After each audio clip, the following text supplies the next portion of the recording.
Kailangan kong iulat ito ng tapat hanggat maaari.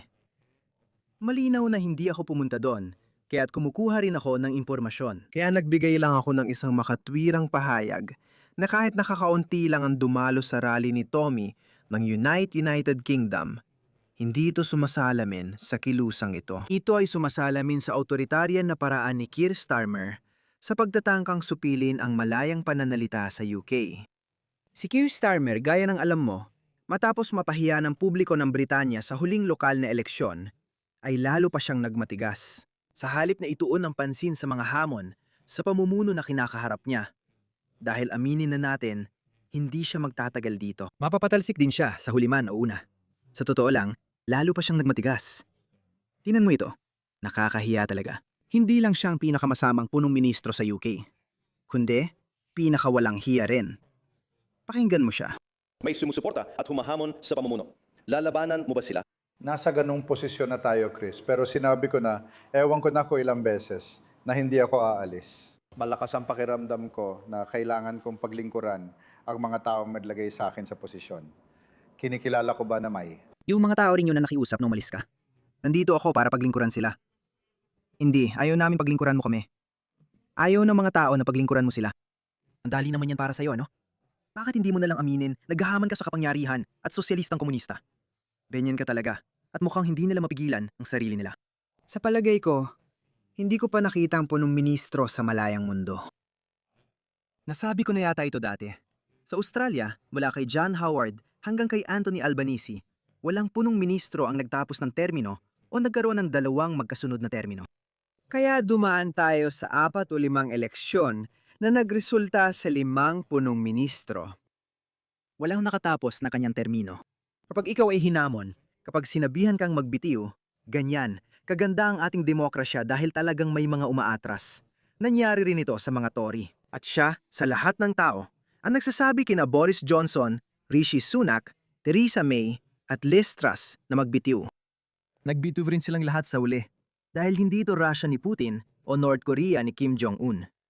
Pero siya, gusto pa ring maglingkod sa tao. Hindi, yung mismo mga taong yon ang nagsasabing umalis ka na. Kaya yung walang hiya na punong ministro, tinakot niya yung mga taong balak sumama sa martsa. Noong Setyembre nung nakaraan, dumalo ang 1 milyong tao. Tingnan mo ito. Nagsimula na ito. Isa itong IMAX sa sinehan. Tingnan mo ito. Tiyak, ganito yon. Hindi. Hindi itong ika-16 ng Mayo 2026. Setyembre ng 2025 ito. Kaya malinaw na pinupost ito ng mga tao bilang rally ng United Kingdom ngayong taon. Hindi ito totoo. Pero tingnan mo ito. Tuloy-tuloy lang ito ng tuloy-tuloy. Na yon, ibang level na talaga yon. Kaya hindi ganun karaming tao ang dumalo ngayon ay dahil tinakot sila ni Kia Stalin gamit ang facial recognition software. Tinakot sila ng mga posibleng parusa at may ebidensya ako. Tingnan mo ito. Nakapasok itong Amerikanang babae, malinaw na hindi palihim. Hindi napansin ng Home Office na makabayan din siya. Inaresto si Fred na bodyguard. Sandali, ipapakita ko ang video niya. Tingnan mo ito. Kaya si Fred ang bodyguard ang nagbabantay sa kanya. Itong baliw na pro-Palestine ang umatake sa kanya. Itinulak siya. Bilang bodyguard, ipinagtanggol niya ito at nasaktan siya. At inaresto siya ng mga pulis. Did you play again? Is he a racist then? So basically, you should lock him up because he's a Zion. Yeah, you are. So why did you? Oh, you're letting people go? Because he supports Palestine. He's on the net Yeah, eh? with that Charlie Wentz. Yeah, he's a. Oh, he's not the guy. The Charlie Wentz. Is he right? You shouldn't be allowed to go around punching people in the face. You okay? Hindi, pwede, oo. Kung ginagawa lang naman niya ang trabaho niya. Kung nilalagay mo sa panganib ang buhay ng kliyente, yan mismo ang dahilan kung bakit siya naroon. You do need a paramedic. He does. You need a paramedic. Well done, Freddie. Well done. You need some kind of, yeah. Where's your sidekick, man? Arrest this Zio! Parestuhin ang Zio na ito. That's what he is, a terrorist! Evil!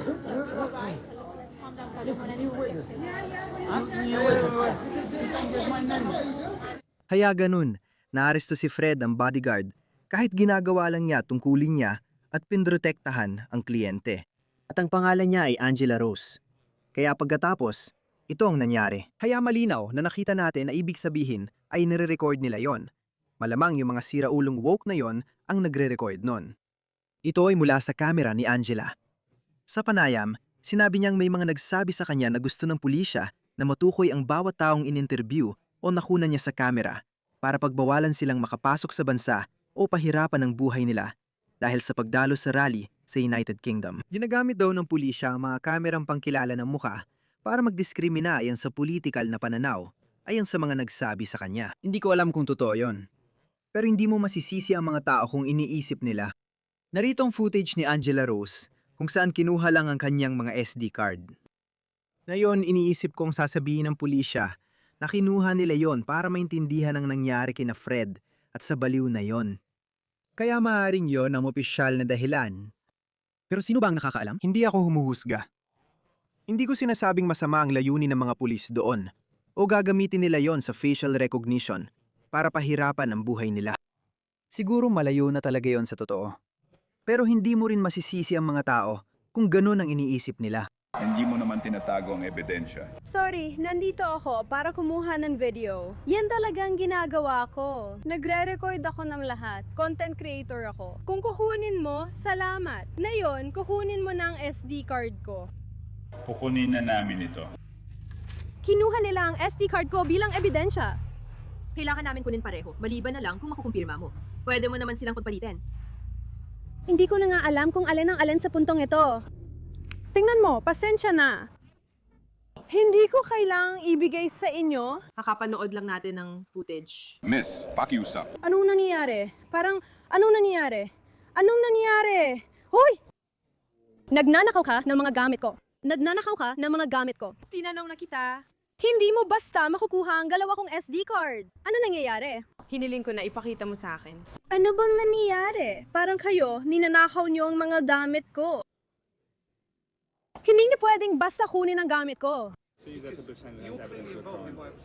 Wala akong kinalaman dito, tapos ninanakaw niyo pa gamit ko.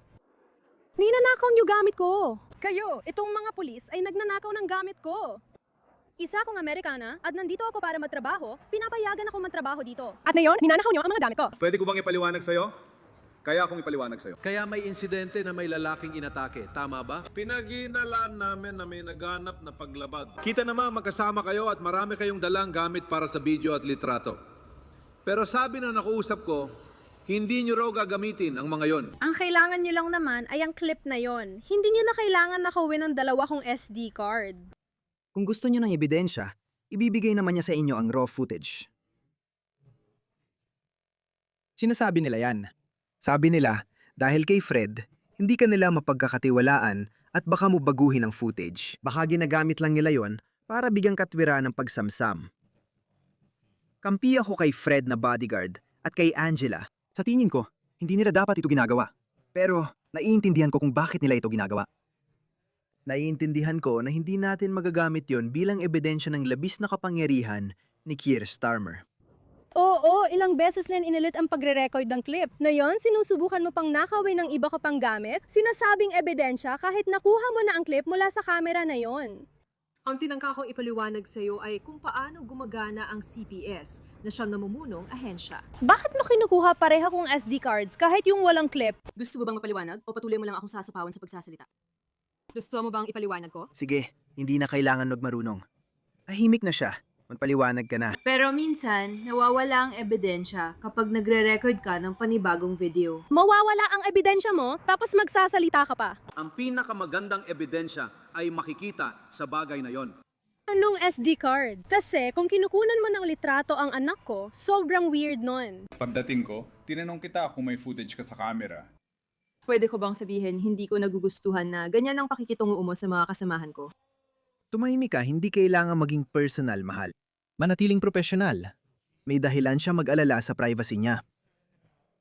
Sige, galing din siya sa Amerika. Naintindihan ko. Ikaw, ang hindi pag-alam sa batas ay hindi excuse, bla bla bla. Pero nasa karapatan niya na tumutol sa pagkuha ng pulis ng kanyang mga SD card na maaring may laman o wala ng kanyang mga pribadong larawan. Wala naman siyang gagawin sa footage na yon. Ang mahalaga, makuha natin ang footage mo sa Pro Palace. May ganyan ka na dyan. At siya naman ay may isa pa siyang SD card na walang anumang kuha mula sa buong biyahe na ito. Sandali lang, basically. Pasensya, alis na ako. Ninakaw niyo mga gamit ko. Sige, congrats. At ito ay maliliit na SD card. Wala na lahat ng video ko. Pumunta ako dito para magtrabaho. Sabi ko, pwede mo namang kunin ulit? Ako lang talaga ang nabasa. Oh, bag ko yan. Kung nakuha niya ulit o hindi. Makikita mo naman, hindi ko sinasabing nagtagumpay o magtatagumpay si Keir Starmer sa pangaharas ng mga dumalo sa rally. Sinasabi ko lang sa'yo. Bakit? Ang daming taong hindi mapakali. Kasi ako, nakita ko ang daming posts sa social media kung saan sinasabi ng mga tao, aba, dinagamit nila, nag-deploy sila ng facial recognition software. Kahit yung mga hindi sumusuporta kay Tommy Robinson, naalala ko may isang tweet na naging viral at umabot ng 1,000 likes. Sinasabi ng babaeng ito na hindi naman siya supporter. Hindi siya taga-suporta ni Tommy Robinson. Pero pupunta siya doon para obserbahan kung anong klaseng mga tao ang dumadalo sa rally niya. Pero sabi niya, medyo nag-aalala ako tungkol sa facial recognition software. Kasi ayokong maisama. Ayokong mapabilang sa mga taong ito. Baka maapektuhan ang mga oportunidad ko sa trabaho. Sino ba nakakaalam? Iniisip ng tao ang ganito, di ba? Sa tingin ko, yun ang isa sa pinakamalaking dahilan kung bakit hindi natin nakita ang dami ng taong nakita natin noong Setyembre noong nakaraang taon. Ang kilusang ito, kung tutuusin, ay lalo pang lumalakas. Mas sumisikat na ito ngayon. Mas kaunti na ang sumusuporta sa Labor o sa mga kaliwa. Tulad ng nakita mo, nalampaso ang Greens, nalampaso ang Labor. Malaking panalo ang Reform.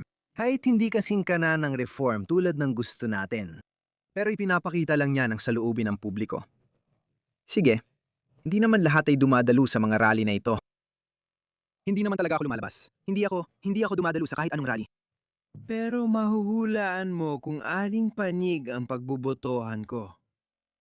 By the way, lahat ng ito ay nangyayari sa mga kalsada ng UK. Tingnan mo ito, Keir Starmer. Isa siyang taong walang hiya. Tingnan mo ito.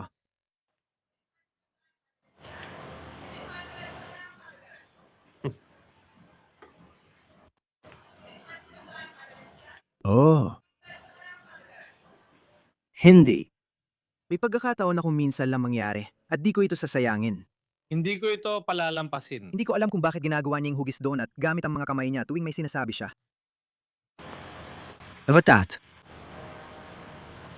Pagkanyiti. Hindi ko talaga kayang gawin to mga pare. Hindi ko talaga kailanman kayang gawin to. Kung ayaw sa akin ng mga tao, kung ayaw nila sa akin, umalis na lang ako. Hindi ko rin alam sa totoo lang. Siguro hindi sapat ang dahilan na yon, pero sige. Sa tingin ko, kapag ayaw sa iyo ng iba, pagsubok din yan sa pagkatao mo. Pero mali ang dahilan ng taong to. Hindi siya naroon sa tamang dahilan. Isa siyang kasuklam-suklam na punong ministro. Pinakamasamang punong ministro sa kasaysayan ng UK. Tingnan mo to. Anong nangyayari sa mga kalsada ng UK? Siya ang may-ari ng Visegrad.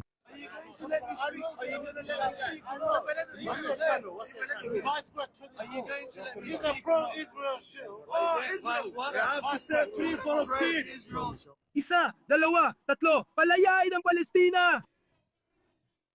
Kung madali lang maging malaya, malaya na rin kayo. Hindi lang talaga gagana yun. Kayo. Free Palestine! You fucking bully! Fucking! Niloko mo talaga ako. Get out of here, man! Israel government! Pakyo sa Israel. Nasa atin ang Palestina. Palayain ang Palestina. Palayain ang Palestina. Palayain ang Palestina. Palayain ang Palestina. Anong gobyerno? Lumayas ka dito. One by one, you dirty Jew. I ain't Palestine. No. What you gonna do?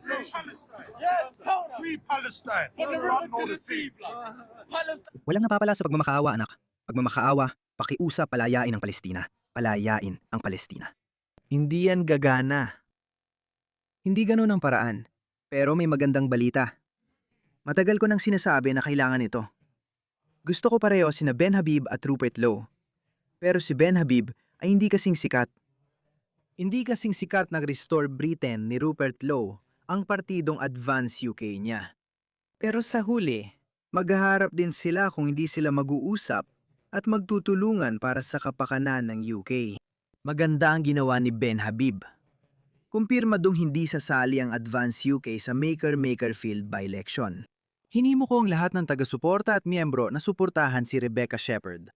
Sabi niya na yung mga boboto sa Advance UK ay boto siya at natutuwa akong tumugon si Rupert Lowe na taos pusong nagpapasalamat.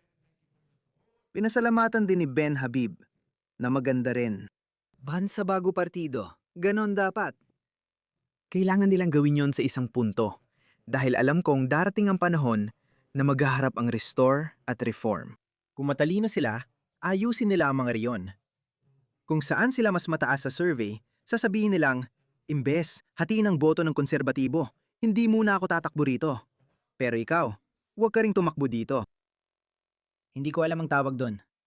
Sa politika ng Pakistan, seat adjustment ang tawag nila. Hindi ko rin alam ang tawag dito. Kaya si Keir Starmer ay kailangan ng umalis, pero may papalit sa kanya na mas malala pa. Sina Andy Burnham, Miliband, hindi ko alam. O si Alan Keir, o si West Streeting. Alan Keir. Pare-pareho silang masama at magiging mas malala para sa UK dahil sa masasamang pulisya nila. Hindi lang si Keir Starmer ang issue. Siya ay talagang isa siyang napakasamang parang robot na tao. Wala siyang karisma. Nahalal lang siya dahil galit ang mga tao sa mga Tories. Pero hindi lang siyang problema. Ang UK mismo ay sira na ang mga institusyon ngayon. Madalas akong manood ng dokumentaryo. At hindi ko alam kung ilan sa mga salik na ito ang nagbala sa kasalukuyang sitwasyon ng Britain. Pero mukhang nagsimulang lumala ang mga bagay-bagay simula pa noong 2008 at hindi pa sila nakakabawi mula nun. Hindi mas maraming woke na kaliwang globalistang politika ang solusyon dyan. Ang problema ng Britain ay malulutas sa kapitalismong subok na palaguin ang kapital at gantimpalaan ng sipag sa trabaho. Dahil dito, patuloy na tumataas ang GDP ng Amerika.